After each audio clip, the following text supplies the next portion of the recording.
This week, Harrison Ford stars in the prequel to U.S. Marshals. That's really how you're selling it?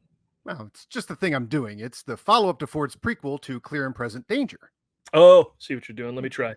With special guest Brian Crewe joining us. Now, this is like a sequel to Movie Nonsense, show number 46. I think you've gone too deep with the references. Well, get ready for more of that. It's the Ford Fiesta! 1, 2, 3!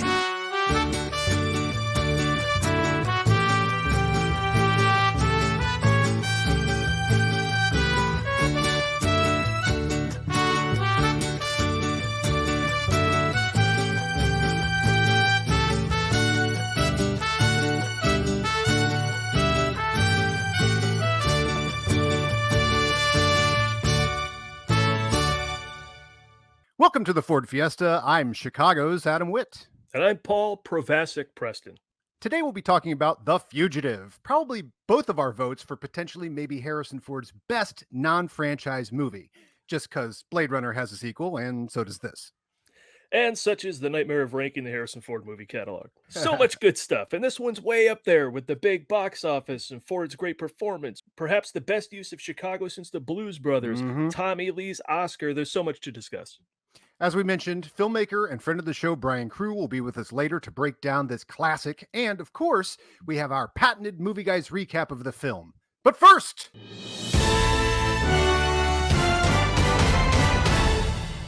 What's new in the world of Harrison Ford? Well, I can tell you, 20 years after making the film, Josh Hartnett has chimed up to squash rumors that the Hollywood Homicide set was full of tension.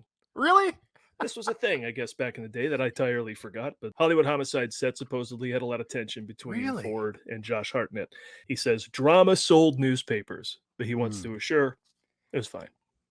That's an old reference. Kids, newspapers were back when they used to take the internet and print it out. Drama sold BuzzFeed is what they'll be saying 20 years from now, I guess. I'm so glad that we've gotten away from that, Paul, from drama selling things.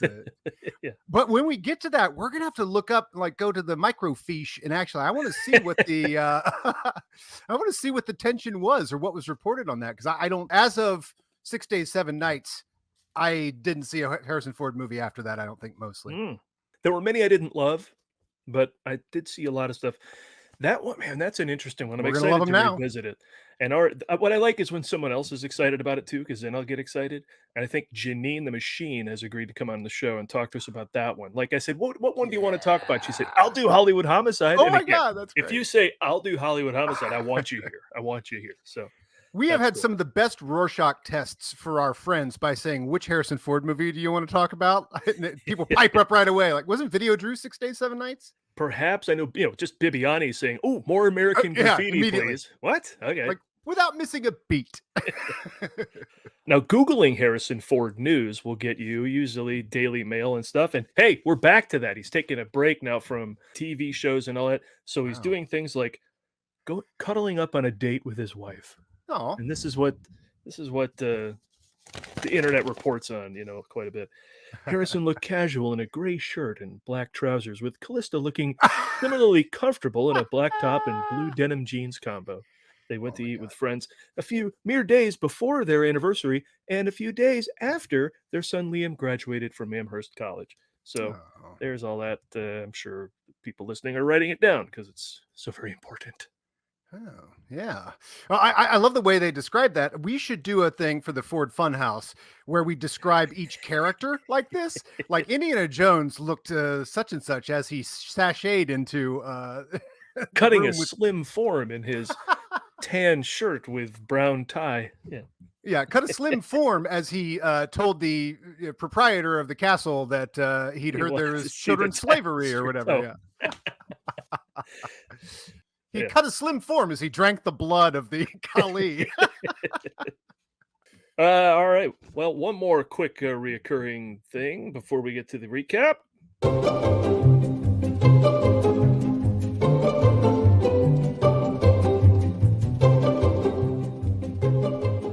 This date in Ford history. Mystery. Tried to put an echo in there. I should work on that as well. All right. Well, June 16th. That's around now. That's not around the time this will come out. Hell no. That's just what listeners will have to But get future used to. archaeologists will not know when we recorded this or released this, and we'll just say, well, that must be the date. But in June 18th, specifically 1978, Forrest 10 from Navarone is released. Summer movie. I didn't do much with this. I was very young.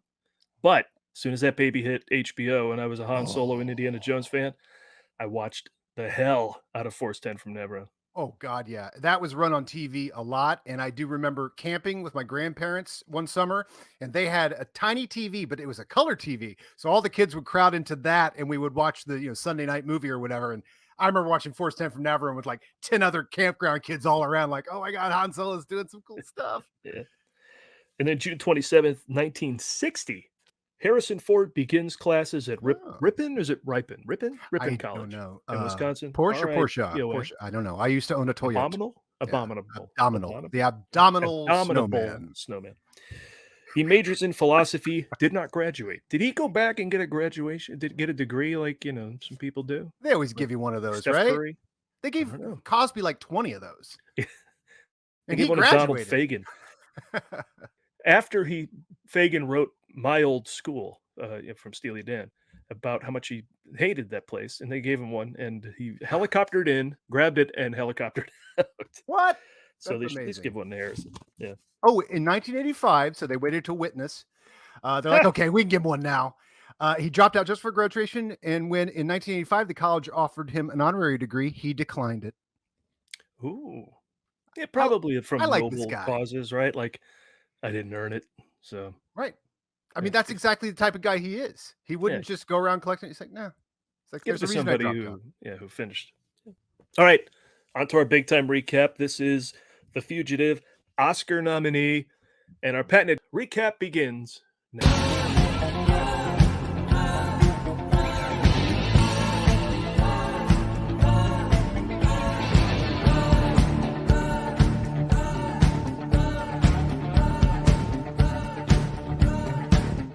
Harrison Ford returns for his second outing as a doctor named Richard with extreme marital issues. His second outing after being knighted, and his 28th time he's been Harrison G.D.M. effing Ford.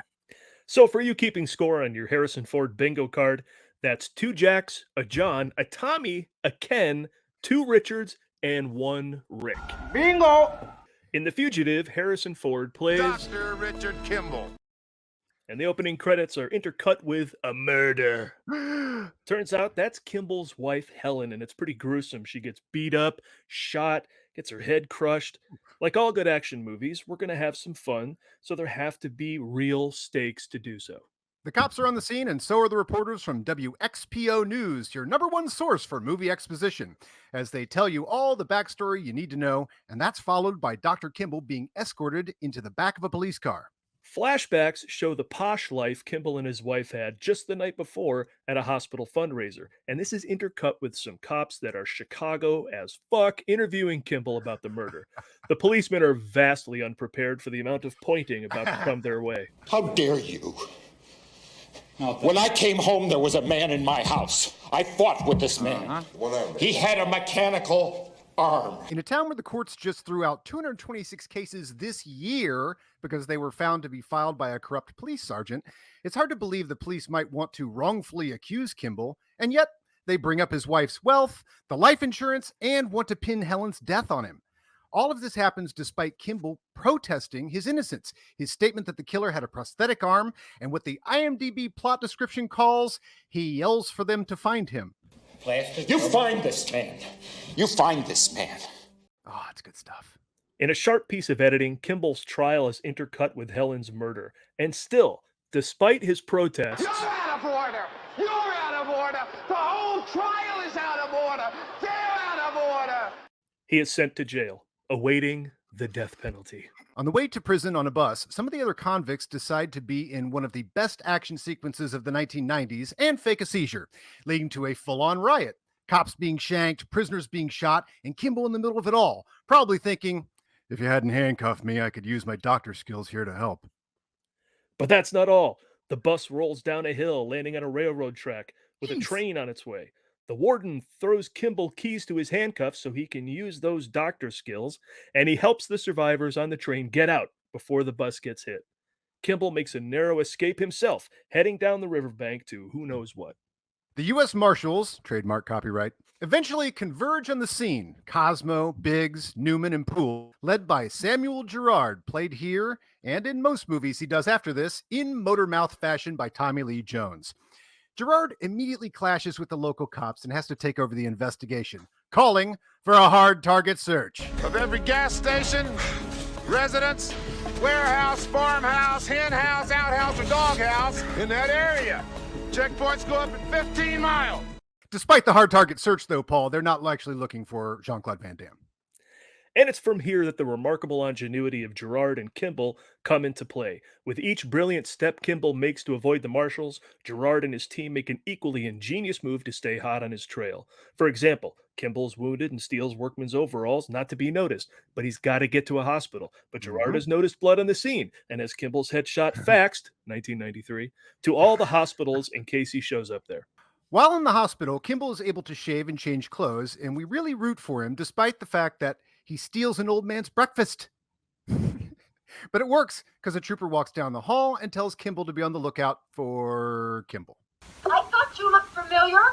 When leaving the hospital, Kimball sees a wounded guard from the bus and train accident, and that guy recognizes him. So Kimball knocks him out. Yes! Another number in the Harrison Ford punch count. Oh, I'm sorry, he just uses an oxygen mask to shut him up. Oh, well then the Harrison Ford oxygen mask count stands at 1. Then Kimball really commits his first crime as a man sentenced to the death penalty. He steals an ambulance. But it's not long until the marshals are on his trail. And they capture him? I know this is a feature-length film, so Kimball can't be caught just yet. Ah, yes, I see.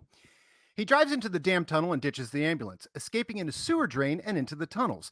Eventually, he comes face to face with Gerard for this legendary exchange. I didn't kill my wife. I don't care.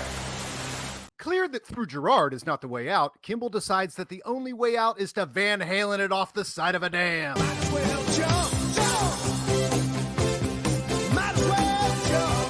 Is he dead? Is he alive?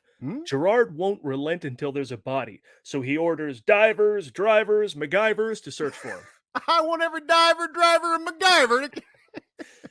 In a Silence of the Lambs-esque switcheroo, the next time you think the marshals are going to raid the latest house where Kimball has found shelter, it turns out it's where Copeland is hiding, a convict who survived the train wreck. And it's here we see just how obsessed Gerard is.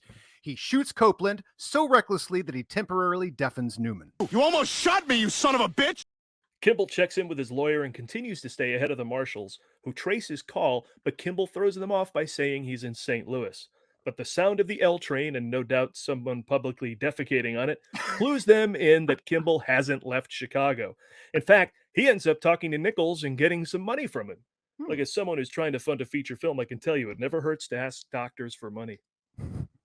This leads Gerard to another fruitless talk with Chicago's finest, who are hell-bent on Kimball's guilt. So he moves on to questioning Kimball's friends, including Dr. Nichols and Dr. Kathy Wayland, played by Jane Lynch, who says she'd help Kimball if he came to her, but that's not his style. You know what I used to eat for breakfast? Cocaine.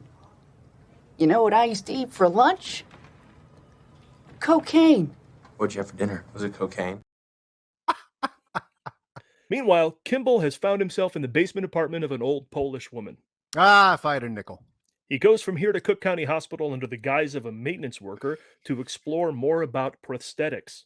But that night while he's studying, the police come to arrest his upstairs neighbor for being a drug dealer, and the dealer rats out Kimball to the authorities. Well, they were here, and they said that they were going to go there, and they went. Yeah? Yeah, Safari Motel. Safari Motel. Uh-huh. Hey, you want to watch some TV or something? They might be back here. No, thank you. Thank you. Okay. All right, you take care. I might be back. Yeah, man. Okay, be cool. You condescend to me, man. I'll fucking kill you, man. Back at the hospital, Kimball narrows his search of prosthetic recipients down to 5 men, but a bus accident has put him to work by Ann Eastman, the ER doctor. Using his doctor skills, he corrects a young boy's diagnosis while transferring him to an operating room. Kimball is eventually ID'd by Dr. Eastman and is forced to flee when she confronts him. Quick reminder that Dr. Eastman is played by Julianne Moore in one of her earliest roles. She went on to win an Oscar. So, young actors, you want to get in on this, work with Ford, win an Oscar. It's called the Ford Midas Touch. Ethan Isidore, get ready. Gerard and the Marshals show up just after Kimball exits out the back door, which is perfect because this is a feature-length film, so Kimball can't be caught yet. Gerard learns from Dr. Eastman that Kimball saved the patient's life. They must have done something to us. Eventually, the Marshals determine that Kimball wouldn't hang around the hospital when all the cops are around. But hold that trip to the donut shop, a man walks past them who only has one arm. And this clues the Marshals to the fact that that's why Kimball is here, looking up one-armed men using hospital records. Although Kimball's a doctor, this still seems like a lot of work. But remember, this is a pre-Tinder way of finding someone who looks a certain way. Then the file folder search-off begins as both Gerard and Kimball search for patients with prosthetic limbs and criminal records. The first name Kimball finds is Matthew Zellick, who is dead. Again, Kimball uses his skills as a doctor to deduce that it won't be possible to question Zellick. He also comes across the name Clive Driscoll, who in an updated modern-day version of The Fugitive would be the asshole British tech boss who's murdered Kimball's wife. But here, he's incarcerated for armed robbery, or in what this otherwise perfect film's biggest missed opportunity could be called half-armed robbery. That's a good one. That's a good one. Kimball meets Driscoll in prison. Bend over and pick it up for me. Would you, lover? It goes better than that, but still doesn't yield any results as Kimball immediately recognizes that Driscoll isn't the man responsible for Helen's death. As he leaves, a guard recognizes Kimball. Hey, it's Enrico Palazzo! And no sooner than he calls it in does Gerard spot Kimball on a staircase. And slaps the cuffs on him? Not quite. This is a feature-length film, so Kimball can't be caught yet. Instead, they chase.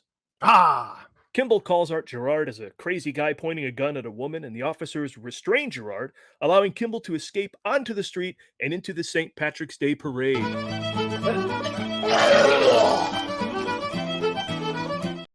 Little taste of what that was like out there in the streets. A little radio theater for you folks. Paul did this all on his own, so you were magically transported there. That's all Paul. That's actual footage from when I lived there, actually. Is it?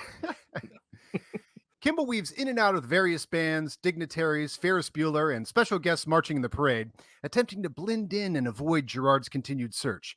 Seeing as how everybody in Chicago is already pretty ripped at 12:30 in the afternoon on St. Patrick's Day, Kimball blends in with everybody else, stumbling all the hell over Columbus Drive and evades Gerard's eye. At this point, the police and Gerard hold a press conference, which is great to do when you have no update. The press love that.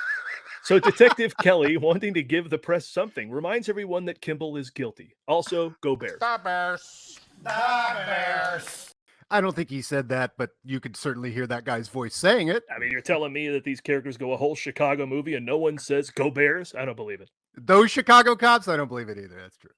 Kimball eventually lands at the apartment of the next man in his armless dude search, Frederick Sykes. Kimball, returning the favor, breaks into Sykes' place and searches around. Looking at photos of Sykes, he immediately recognizes him as the man he wrestled with on the night of his wife's death. What's more alarming is Sykes posing in some photos with Jeffrey Epstein. Wait a minute. Sorry, not Epstein. Alec Lentz, a doctor Kimball met one time at a benefit. Oh yeah, also important. Then Kimball, again using his skills as a doctor, gathers up more clues. Forms from Devlin McGregor Pharmaceuticals, documents about a Caribbean cruise, a lead pipe, a candlestick, and a wrench. Kimball knows Sykes needs to be arrested, so he calls the marshal's office and, using his skills as a doctor, leaves the landline off the hook so Gerard can trace the call and locate Sykes' apartment. Upon arriving at the apartment, there's no sign of Kimball, of course, because this is a feature-length film, so Kimball can't be caught yet. No. But his fingerprints are everywhere, and when Sykes arrives home, Gerard questions him. Let's say you did go to the movies. Okay. You did go to the movies. Then let's say that you were nowhere near the Club Flamingo. All right. You were nowhere near the Club Flamingo. More Police Squad drops in this show forever now. Okay. Sykes has an alibi for the night of the murder, but the marshals have a suspicion that he's lying. In the meantime, Kimball reconnects with Dr. Nichols about all the clues that point to Devlin McGregor and Dr. Lenz conspiring to kill him for raising questions about new drugs they were taking to market. But Lenz, it turns out, is dead!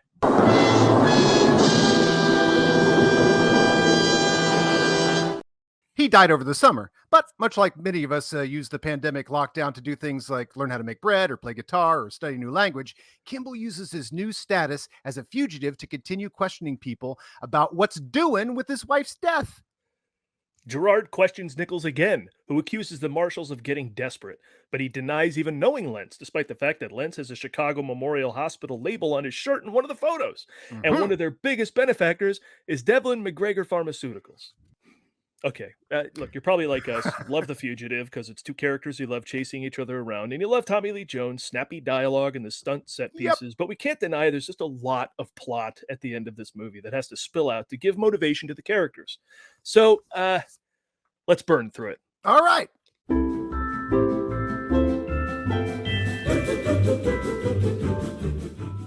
Kimball approaches an old hospital contact of his friend Bones, who gets him a liver sample that originated from a patient on the RDU-90 drug study. He also gets another sample, the last one, from January 21st, and Kimball promises to get everything back to him while putting it in an envelope. Newman and Biggs identify Lentz and learn about his death. They visit Bones at the Chicago Memorial Hospital, and he denies having been in contact with Kimball. Cosmo calls Gerard to tell him that Bones has no information about where Kimball was going beyond supplying him with tissue samples for a drug study. Newman adds over the phone that the release was approved by Dr. Nichols, who was Lentz's boss. Cosmo speculates that he was covering for Kimball, and Gerard orders the CPD to go there instantly to sweep the place, while also sending men to apprehend Dr. Nichols. Meanwhile, Kimball takes a sample to Dr. Whalen for analysis. She embraces him and agrees to analyze the samples with him through a microscope. They're not the same tissue, yet they came from the same very healthy liver. While analyzing the reports, Dr. Weiland and Kimball realize that Dr. Lentz died August 21st, and half of the samples that he approved were signed for the day of his death. Kimball realizes that someone else with access must have been manipulating them. Getting a pretty good idea who might have been responsible, Kimball leaves to visit a friend. Just then, Sykes gets a call to handle this Kimball situation. Terminate with extreme prejudice. Using his skills as a scumbag, Sykes pulls the fire alarm in his residence, and the confusion with the fire department arriving and the police already set up at his place allows him to sneak out. And what do you know? In the middle of telling Nichols that he failed to find Kimball, Sykes sees Kimball walk by. You know what a coincidence is, Lisa? Then, Gerard has the best moment of the longest, most unaccomplished weeks of his career. Evidence pours in that Kimball was framed, followed by more shit news. Sykes is guilty and on the loose. There's such balance in nature. Kimball, meanwhile, is off to confront Nichols, but runs into Sykes on a train, and Sykes is just about to shoot Kimball when he's interrupted by the janitor from Scrubs. I saw you in The Fugitive. Oh, yeah. I was in a Harrison Ford movie, but you know what? I chose this life instead because it's a little more glamorous. This allows Kimball to pull the emergency brake, making everyone late for the Cubs game. But also the St. Louis fans, so that's cool. The inertia sending Sykes right into a Harrison Ford right cross. Sykes is then handcuffed to the hand railing by Kimball, who takes his gun. Kimball goes to the Hilton Tower Mall, where Nichols is giving a presentation where he plans to confront Dr. Nichols. Why does Kimball confront Nichols? Well, I know we all know this, but Kimball, he found out that Nichols, along with Devlin McGregor and Lentz, who's mysteriously died, they had hired Frederick Sykes, the one-armed man, to kill Kimball. Kimball's wife wasn't even the target. I know we all know this, but they were going to kill Kimball because he wasn't going to approve certain liver samples to pass RUD-90. So Kimball finds out about all of this, and of course he's furious. And he bursts in the ballroom and he goes, "You switched the samples!" And Dr. Nichols is like, "Ladies and gentlemen, my friend, Dr. Richard Kimball." What accent did that guy have, by the way? He goes, "You switched the samples, and you doctored your research so that you could have Provasic." And of course, he accuses Nichols of orchestrating Helen's murder. The argument spills out onto the roof, through a skylight, and on top of a lowering elevator where we get a classic line from a character describing Harrison Ford's character in this movie. Does the guy ever quit? Hell yeah.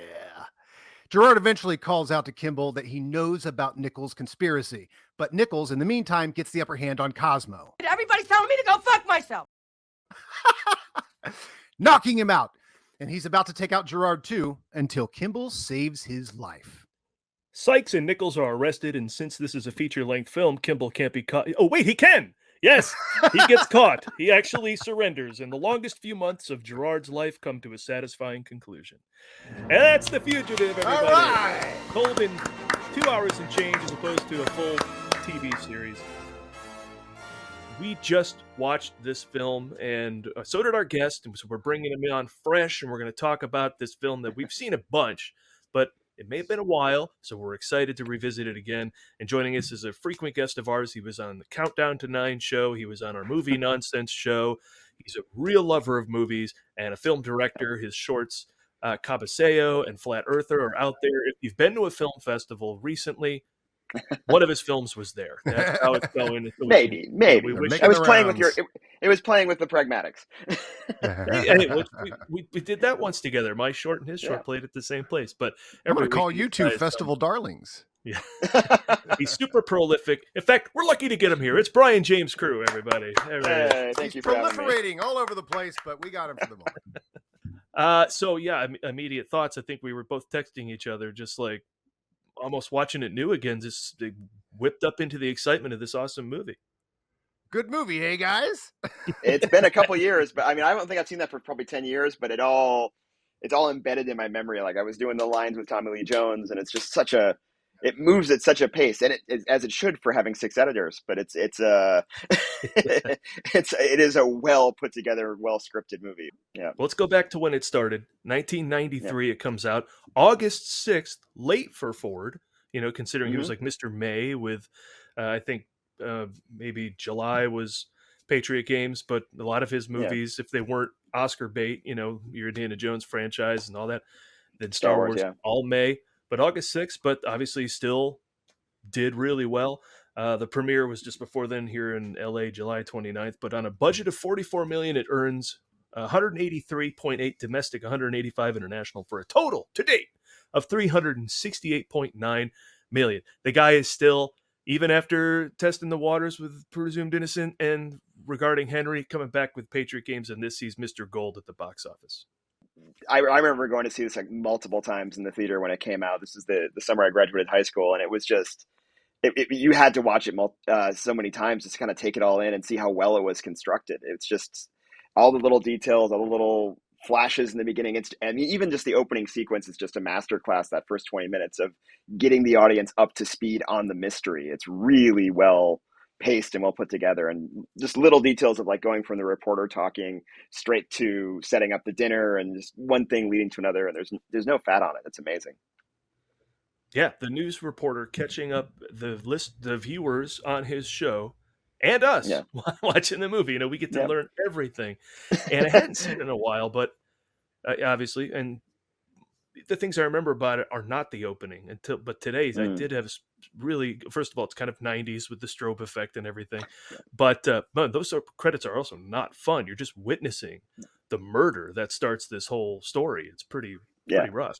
Although the title treatment for The Fugitive does have like the helicopter, which is really awesome and badass too. Yeah. Ford and Jones have some of the coolest, like they stole those titles from the trailer. I think those opening credits of it's so impactful. But I mean, also long credits. It takes like 20 minutes to get through the credits. They kind of start them and then they pause them for the trial and they come back on them later on for the bus ride. And it's like, oh, we're still in the opening title sequence of this movie. Okay. Challenging Raising Arizona, I think, which didn't hit its title until well into the movie. What do you remember your first time seeing the movie, Brian? I don't know if I remember. I just remember, I know I saw it multiple times. I don't remember. I think it must have, if I saw it the first time, probably that summer would have been at the Mall of America in Minneapolis, and it would have been me and my dad. And because Dad and I would see summer Harrison Ford movies together. That was just the way that went, and would grab a pizza beforehand and go see what Harrison Ford was who he was beating up this week and who he was pointing at. And I just really got taken away with it. It's great. What's your history with Harrison Ford? When did you discover your love for Harrison Ford, and how? And then, because I really got the feeling with this one that this got to be my Harrison Ford movie. So like when I was a kid, things were washing over me. I'm loving this guy and this sort of stuff. Then he goes into a challenging period that's maybe I'm not the right age for it. I mean, I liked some of that stuff, but here I was like, I'm an adult and Harrison Ford is back, like the guy from my youth. It just, The Fugitive felt so much more like it was my Harrison Ford movie, Yeah, no, it's like you kind of caught up with Harrison Ford for a second there, because I saw Star Wars when I was 3, so he was Han Solo, and my Raiders of the Lost Ark story is a long story, but essentially I was at a friend's sleepover and I wasn't supposed to see it, but the friend's dad was like, let's go see Raiders of the Lost Ark at the 99-cent theater, and then of course I had nightmares and had to get my parents to come pick me up. And it was my first ever sleepover. I only lasted till like 1 a.m. because of Raiders of the Lost Ark and Harrison Ford. Because of melting faces? Yeah. Yeah, I just closed my eyes and it was angel demons and snakes and melting faces and loved it and couldn't wait to go back and watch it again and again and again. And my dad had like a wood panel VCR and borrowed another wood panel VCR from the neighbors. So when it came out in VHS, we could copy it. Because like, well, he's already seen it, so we can watch it again now. And clearly, I realized in retrospect, he had gone out and seen it by himself without me. Decided it was too scary, and that's what had happened. Yeah, so I grew up with Harrison Ford, and yeah, there was that period there kind of after Temple of Doom where he was doing things like Mosquito Coast, and I think my parents went and saw Frantic, like, oh, this isn't for you. You're not seeing that Han Solo movie. And I was like, what? I can't go see the Harrison Ford movie? That sucks.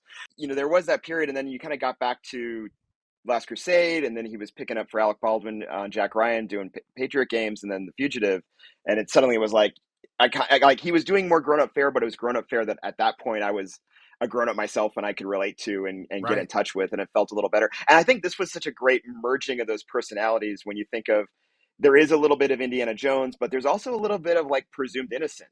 Like when he's getting like interrogated at the beginning of the movie and they start bringing up like the insurance policy, and he's like, who's the sole beneficiary?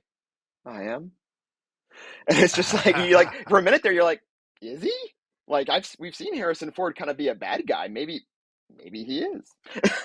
Like, yeah, I'm gonna need a lawyer, a very expensive lawyer. That line could have come in this movie very easily. Yeah, no, it really could have. It's one of those ones like Ford is enough where you can just, there's a little bit of doubt. I mean, they get rid of it pretty quick by once he's on the prison bus and you get the flashbacks to the actual struggle with the one-armed man. That's kind of gone. But I also think, given the fact from what I've read about how this movie came about, that there were about 9 different drafts before this, and the writer was on set rewriting, and Tommy Lee Jones was rewriting dialogue, and there were 6 different editors. I have a feeling they shot for a lot of different possibilities. And this is the version that was assembled, you know, that this best fit a summer Harrison Ford movie. And I wonder if there was more ambiguity to his guilt or innocence that they let play a little longer than kind of dialed it back. That's me theorizing. But I have a guess just based on the troubled production that I've read about that there probably was a little. Well, they were bracketing things. Well, but there's the TV show. He's innocent from episode 1 of that as well. Sure. I mean, I think the very concept of this is an innocent man tries to prove it. You know, to prove it. So that's interesting though. It's such a well written movie that it's amazing with like their efforts are rewarded, you know, the 6 writers. I think Tommy Lee Jones, 6 editors, and there are 2 credited writers, but I think there were more drafts back there. From what I've been reading, Tommy Lee Jones pretty much wrote all his own dialogue. What? I think Ford did too. You know, let's see, Davis said Jones and Ford wrote the whole plot about the pharmaceuticals. This is what I've read online. Like, I wonder if that's true. Right. And Jane Lynch confirmed though that the scene with Ford was figured out between the 2 of them right before they shot it. So the 6 editors nominated for an Oscar. The writers not. A record. So I think it's the most editors nominated for one movie. Yeah, no, that is a record. It's true. Yeah, and 16 assistant editors. Jesus. I think there was a plot line with Julianne Moore. She's so high up in the credits. There was according to what I read, there was more scenes filmed with her character. And there was like a romance. There was a romantic plot line with her and Ford, and that got cut. So they were trying a lot of different things, especially for a tight shoot. Well, it's the editing is the hero of this movie, I think. You know, I mean, it's I can never. There are a couple scenes where I turn to Paul and I go, "Was that the best acted scene, the best written scene, or the best edited scene, or was it all 3?" Because this movie does that a lot. Or best directed, that was all those things were in play a lot. Yeah, Andrew Davis is an underrated action director. I wish he had gotten more work after this. Like he had that great 1-2 punch of Under Siege and this, and then I liked his the next film he did after the Still Big, Still Little with Andy Garcia, but it just kind of faded. He did that. That was his next. I remember actually I interviewed him once for a press junket, and I brought that. I think it was Holes, and I said, you know, I loved your movie Still Big, Still Little because I knew that was the low one on his chain, and he was like, you saw that, and I was like, I totally saw that, and I was like, I'm an expert. No, he was like saving careers. Like to me, Code of Silence, the best Chuck Norris movie. Above the Law or Under Siege, choose your pick. They're the best Steven Seagal movies. 100%. And so he moves right into this and hits, a home run. And then, Steal Big, Steal Little, Chain Reaction, involved 20 more actors from Chicago in. And I remember when they were making that, I was living in Chicago, and Adam and I both, just after they shot The Fugitive. But I was there when they were shooting Chain Reaction, but still nothing really came of that movie. I thought Holes would turn it around for me because that movie was really good. Holes is a great It's really film. well put together. Yeah, and then he went into The Guardian, which isn't horrible, with Kevin Costner and Ashton Kutcher, a Coast Guard action adventure. And then he was done. And you kind of never heard from him again. Holes is him with Sigourney Weaver, and I've heard that's a great movie. Yeah, it's really well done, and the odd Indiana Jones connection. There's Shia LaBeouf in it. Shia LaBeouf, yeah. Little Williams crossover that nobody wants to talk about. So I mentioned Chicago. Yeah, they shot this movie all over Chicago. Yeah. City Hall played itself. They filmed in the Pullman neighborhood. Davis is a local. He'd shot there before, but they shot at Clark and Lake, Merchandise Mart. They shot at the Monroe Stop. Wells Bridge. Yeah. The Chicago's a character. Yeah. I grew up in Chicago, went to college in Wisconsin, and came back. I grew up in Chicago, went back in Wisconsin, Thank you. Went to college, and came back to take summer jobs for 3 years. I felt this was the best possible option as a location. We could get the grittiness, and there's no shortage of that in Chicago. We could get the flash of architecture, the charm of the lake. It has it all. And I think, like you said, when they do it right, with whether it's Untouchables or the Blues Brothers or this, like you can really make Chicago be a character in your film. I think Andrew Davis 100%. Does that. Yeah, no, I think and Andrew Davis is also from Chicago, like Ford, and you can tell. Apparently, that's the whole the St. Patty's Day parade sequence was improv. That Davis just decided to do that, and the city gave him permission, but it wasn't written, so they just threw Ford and Tommy Lee Jones into the parade and just followed them with the cameras doing handheld and got what they got. And Ford lasted about 9 minutes before somebody recognized him, and then they pulled him and gotten the coverage they needed. So, like, when you see Tommy Lee Jones just like jumping over the crowd, that's just Tommy Lee Jones trying to make some shit happen. Like, okay, I'm looking for the guy. I don't know what to do. And and I heard it was really lucky too that they got in and shot in that parade just moments before a local teen who had the day off of school because they thought he was sick, got up and sung a big twist and shout. That's amazing. And so, can you imagine that starting while they were shooting this? It would have interrupted the whole thing. It would have wrecked all the audio. It never would have happened. The crowd would have been a mess. But here's another factoid from the web. They said that Michael Apted's Blink, is that the movie with Madeline Stowe? Yeah, yes. Filmed at that parade at the exact same time. And every once in a while, their cameras would run into each other, and they had to readjust. And that's a double feature we need to do. But exactly. But twice it happened. So it's all crazy. That's amazing. Speaking of the man who was shooting, you got Michael Chapman coming aboard after the predecessor was fired, but he said the money was too good. He wasn't really thrilled to do it. But I mean, nice upgrade. Raging Bulls DP, bring him in, right? Yeah. And nobody ever shot those skyline shots, the above shots, the helicopter shots of Chicago. Chicago's never been shot as well since. No, above the city type shot has ever been done as well since. Like they just mastered that over the top of the city, making the city a real character and giving you that like eagle eye point of view. Like Richard, you're looking for Richard. Like basically that's like Gerard in the helicopter theoretically in a way, put you in the mind of that. Like you're constantly looking for him. So even when they're not right on Richard Kimball's butt, they get to this beauty shot that also makes you feel like, well, they're going to catch him any moment. He's down there somewhere. Yeah, and they make a point to always put Gerard above in every situation. Even his office is above the city. Gerard is always up here, and Kimball is always like when he rents the apartment, it's below ground. Like there's a very clear height difference between the two of them. Well, and we noted that first shot of Gerard's office is looking down on a bridge in Chicago right after the scene where Richard was at the bridge. So he might as well be looking right down at him. It's like Richard Kimball never gets a break, and Gerard is the best of the best and always on top of him. Sometimes metaphorically, sometimes literally. Yeah, well, I always love too how like close they are. It's like with that belt, it's 6 blocks from here. It's like they're always just right there. Yeah. One thing I noticed now, though, because I saw this movie, then moved to Chicago a couple of years after it came out. Okay. But now that I'm 19, 18 years removed from Chicago, I still know that those mountains that everything happens in the outskirts of town are not Illinois, not even close. Sure enough, they were North Carolina. probably. But it's just funny, like, Rumble in the Bronx, I think, is the one everyone uses, which yeah, which is clearly shot in Vancouver, like egregiously clear. But yeah, so this was the rural Illinois shots include the train wreck and a lot of the stuff in the woods, Jackson County, North Carolina, and the Great Smoky Mountains, and that is the Great Smoky Mountain Railroad, where they did the train bus crash. And we were talking just before we came on here to confirm with each other that we thought this fact was right before we said it. Yeah. All practical, no miniatures. That train wreck is amazing. Yeah, the train wreck is 100% real. They had one take at it because it was too expensive to restage. You can't uncrash the train. Apparently, the locomotive still works though, and it's still operating in North Carolina, from what I read. But it is. Oh, wow.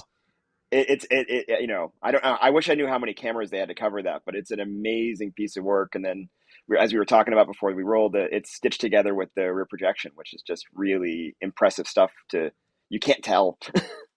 Yeah, when he jumps from the window of the bus right as the train hits it, that's a rear projection screen with a platform that Harrison Ford's standing on it where the window is, and they timed it out so he can literally see the train coming at him, and it's not a green screen, and jumps right in the right moment. Yeah, I mean, it's literally like an old school version of what we now use as a digital volume, like they do on Mando, where he actually can see the background and see what was happening. Yeah, it works just as well. It's great, maybe even better because it has that film grain that connects it, and they throw enough foreground elements of sparks and dust and smoke that it actually, the pros it's really well done. It's really well done.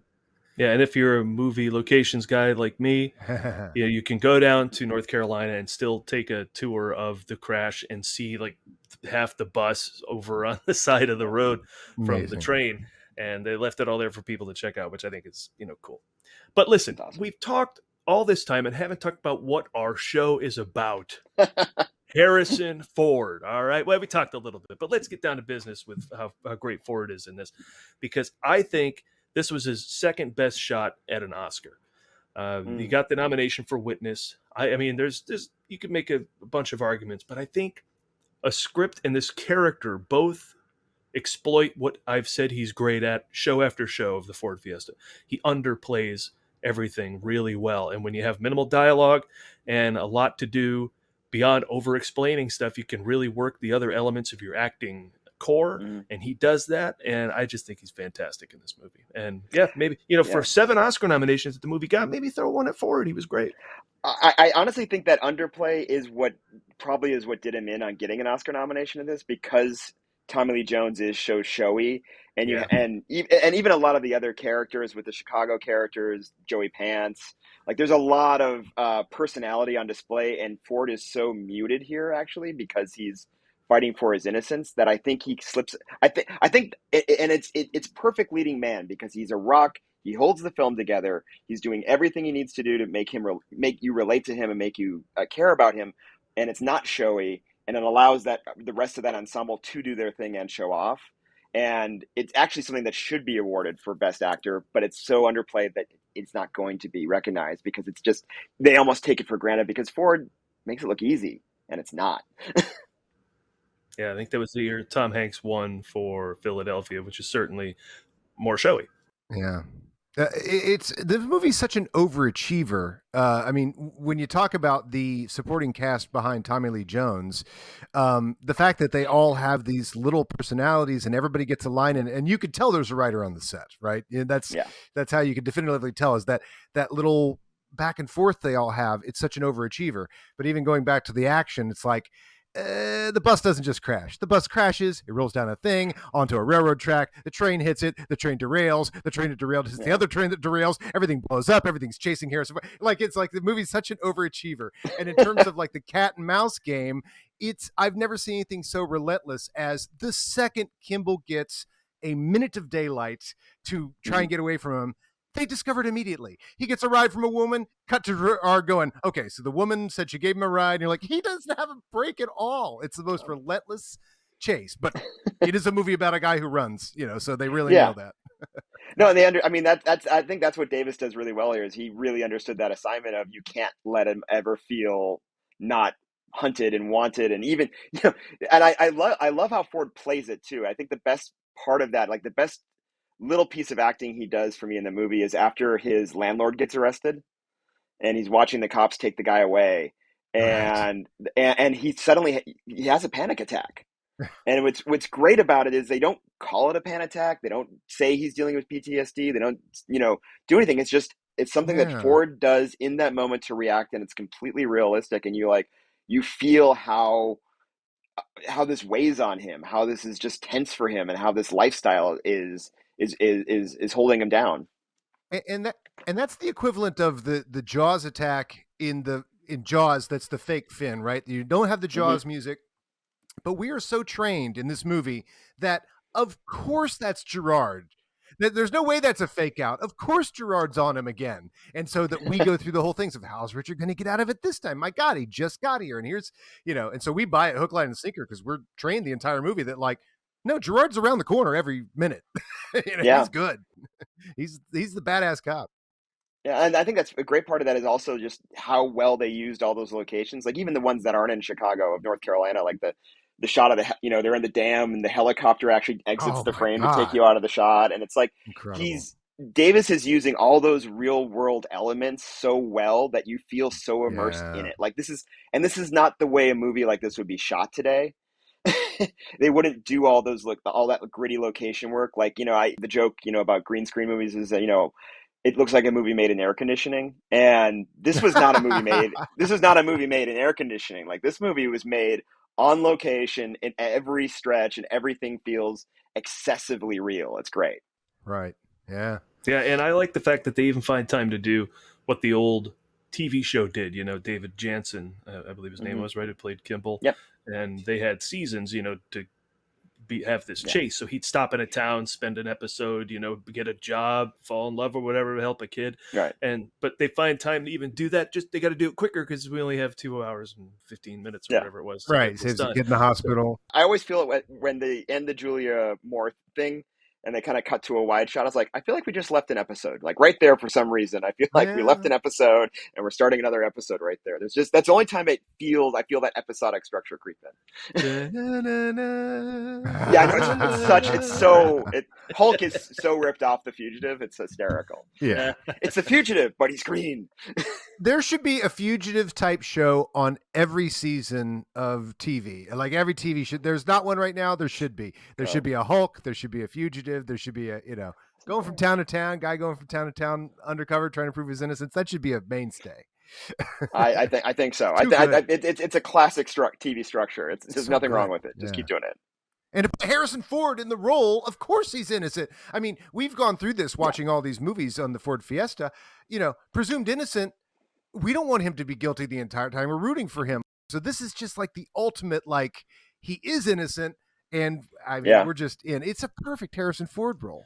Well, halfway through the movie, you're rooting for Gerard too, because he'd become to like him so much, and so how can we like them both? And somehow they give you an ending that, is satisfying for both storylines. Yeah. Well, that's kind of the fun thing about it. It's Gerard appreciating Kimmel along the way. Because it's like, oh, he's smart. He's doing that. I see what he's doing. And that whole thing, that whole through line of I don't care.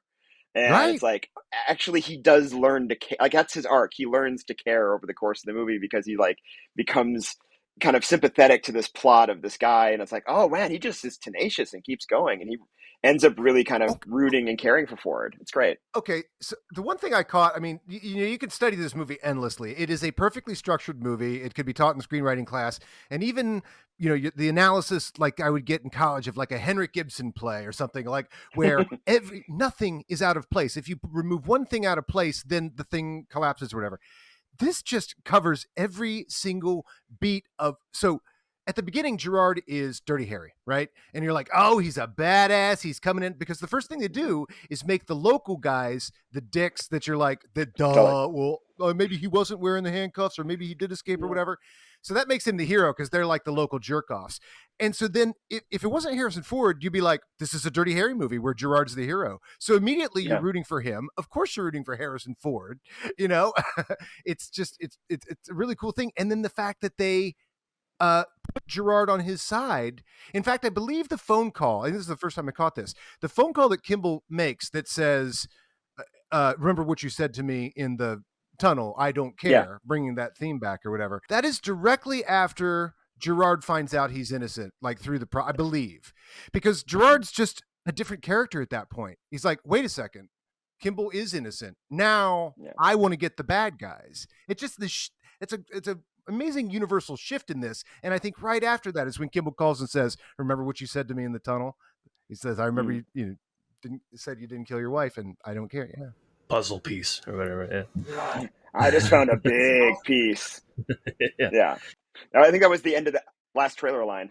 It was interesting to see how the CPD looked through all this, though. Sometimes they look kind of dumb, kind of single-minded, like he did it and that's it. And then like later on, he killed one of our cops and he did it and that's it. Now it's like they don't listen to anybody. It's like they have a history of this. They didn't look so competent in the Blues Brothers either. But so I'm like, guys, listen to the marshals, work it out before you get all hot-headed. But say let be. They had to be that for the story.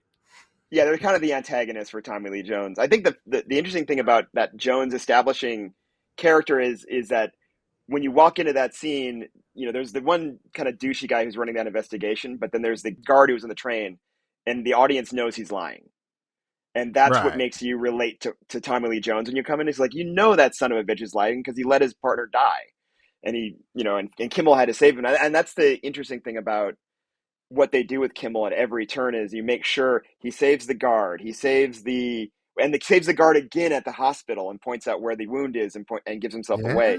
He's always altruistic. He's a good guy. And he's a good guy. And they never let go of that thread, which is really what makes that character work and what makes Jones's appreciation for him work. It's like the little thing at the end of the Julianne Moore scene between her and Tommy Lee Jones is the kid going to make it? Saved his life. It's like, I can't not like this guy. He's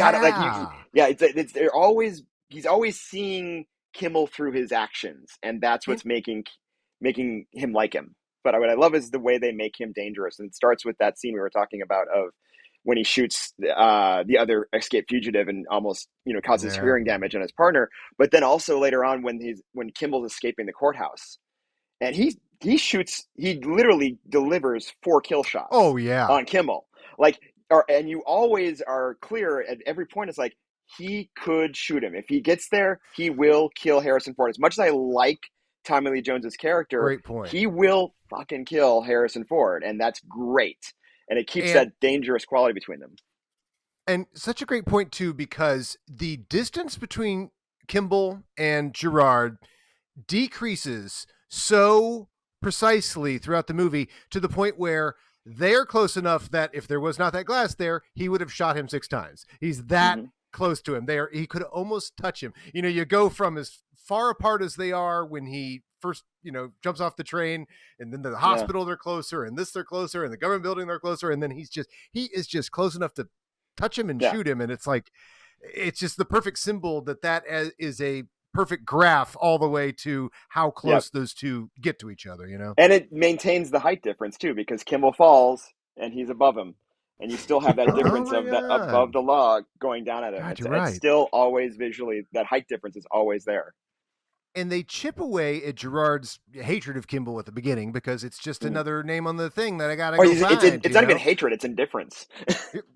That's exactly. You're right. It literally indifference. That's why that line is so famous. I don't care. I am just about the job. You're just another person who's escaped that I have to get.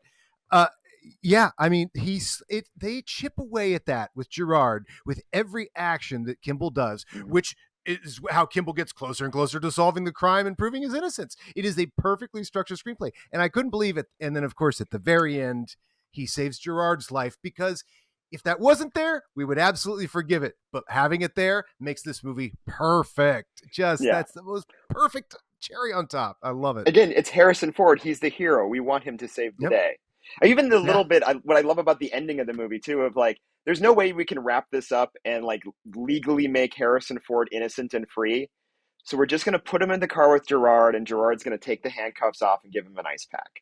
And we know that Gerard is not going to let him fall through the cracks. Like, Kimball's going to go to jail that night. He's going to be incarcerated. He's got a long legal battle to untangle this. I don't know what if you're innocent but you still escape from jail, I don't know how that works with the legal system. It Yeah. seems like something's going to happen to that. But all the things that make a terrible movie are happening after the credits. Yeah, that's oddly enough, when they made U.S. Marshals the sequel, they didn't follow up with any of that. So. No, but a great idea to bring this cast back, with the exception. It was just unfortunately they just tried to remake the movie with Wesley Snipes, and that wasn't the best choice. Yeah, I don't recall what Snipes' story was, but clearly, in not recalling it, wasn't as visceral as Ford's, trying to prove his innocence and the death of his wife. But watching these characters again, it's like, I want to see U.S. Marshals again to see if they at least have that camaraderie, and then maybe we should have had 3 or 4 more of those movies. And then I tell you that Robert Downey Jr. is in the cast for U.S. Marshals because he was slumming trying to get credits when he was in recovery, and it's like, how can that be a bad movie? It can't but be. then you watch it, and it's just like literally there's the big stunt, to replicate the jump from the dam. Wesley Snipes does a bungee jump off a building, and it's just like we're just swapping out stunts, and we got a formula, guys. Here we got to move this, and it's like, yeah, you're making it boring, and it's Stuart Baird who's directing, who is a great editor, but not, in my opinion, one of the great directors. It might be his first movie he directed, right? I think he did Executive Decision before that, which was a solid start. Yeah. Is there an editor turned director that just killed it? Am I probably forgetting a big one? But I'm probably forgetting a big one. Oh, Robert Wise, who edited Citizen Kane. Oh, there you go. Went on to direct Sound of Music and West Side Story, and a bunch of other films. So I think Robert Wise would be the classic example. Star Trek: The Motion Picture. Hal Ashby. Hal Ashby. There you go. Yeah, it definitely can happen. I think they make great storytellers, but sometimes Stuart Baird just not with Steven Seagal in your movie. I think that's the rule here, right? Yeah, that's a good rule. He also fucked up a Star Trek film, so I'll never forgive Stuart Baird for that. Yeah, Nemesis, what was supposed to be the last Next Gen movie, and only about 3 weeks ago did they finally correct that with the end of Star Trek Picard. But that's a different franchise. But I started that based on your recommendation because I hadn't seen the first 2 seasons of Picard, but I'm jumping right into 3 because I just want to see the old gang back together. Do it. That's the best part. Best thing about U.S. Marshals you can look for is my shoulder, because we were living in Chicago at the time. There's a cafe where I did some extra work, and my shoulder's there. So now I got to order a Blu-ray and give it a watch. I'll sign that for you. Paul, you are in that movie as much as Harrison Ford is in Zabriskie Point, because supposedly his shoulder is in the jail, but you can't see it in any modern cropping of it. So anyway, Ford and I, same deal. Yeah, there you go. All right. So Ford hurts himself in the woods. That's why you see him limp throughout the movie. Because he's like, I'm not going to go to the hospital. I'll wait until after, and I'll use the limp as part of my character. But he does train for the role in shadowing doctors at the University of Chicago Medical Center. So he wanted to be doctoral in his behavior and demeanor, and have realism at the operating table like he does. It's like the 3rd doctor he's played, but the first time he's done any doctoring in a movie. That's true. You're right. Yeah. But the 2nd doctor who's had his wife targeted that he has to do something about. Now, Brian, you're watching this, and I told you I've never watched this, and you got a little your jaw dropped a little bit, because as much of an Indiana Jones fan as I am, I've never watched the Young Indiana Jones Chronicles. But if you ever have watched it, the episode where Harrison Ford appears was made during this. That's why he has the beard and he looks like old Indiana on the show. You've seen that episode. It's great. Yes. Just tell us, Brian, tell us the joys of the Young Indiana Jones Chronicles so I can go watch it. I'll give everybody a tip to watch it. It's a weird show because it's George Lucas. It was done as a series of 1 hours, and then George, after it was canceled, went back and cut it into 2-hour movies. And sometimes he would cut together parts where the actors playing young Indy had aged quite a bit. So like when you watch the first episode, you'll see like an 8-year-old Corey Carrier playing Indy. And then they try to continue the story with a 12-year-old Corey Carrier playing essentially the same character. And you're like, why did he go through puberty in the jump? So it's very oddly structured. If you're going to watch the series, what I would recommend is watch the first hour of the first episode, which was part of the original pilot, The Curse of the Jackal. Now it's called, I think, My First Adventure. And that sets up who young Indy is and a little piece of narrative that gets picked up when they switch to 16-year-old Indy with Sean Patrick Flannery. So watch that first hour and then just skip all the rest of the young Indy stories and go straight to Spring Break Adventures with Sean Patrick Flannery as young Indy. and then he goes on his adventure to World War I, and then the series is really great. I think if you World try to War I get, is when it gets good. yeah, I think if you try to start with the Corey Carrier episodes, you're gonna get really lost really fast. Wait, Even that I'm first already lost. pilot is so bizarre. Explain that again. Sorry. So it was a show, but he re-edited it? It's not going to be, yeah, there was the Young Indiana Jones Chronicles, which aired on ABC. It launched with a pilot episode called The Curse of the Jackal. And it was, on all the episodes, including this one, were narrated by a 90-year-old old Indy, played by George Hall, who had an eye patch on and was running around and would, for some reason, just loved to tell stories to anybody who would listen. And sometimes it got really ridiculous when he would tell stories. Like, at one point he gets like locked up in jail and he's telling them the story of how he was like, in World War I. And it's like, what is he doing? But it's like, that's not Harrison Ford. But so, and Lucas kind of tended to feel that. So what ended up happening was they, when the series was canceled, George wanted to finish it, and he kept shooting the show, even though he had no network for it, because he's George Lucas and he can do that. And he just kept his crew out in the field and had great directors and just kept making a show. And he was using it to experiment with the digital technologies that were going to make the special editions and then episode 1. So that's the first project that Rick McCallum did for Lucasfilm. That's the first project David Tattersall, who shot the prequels, did.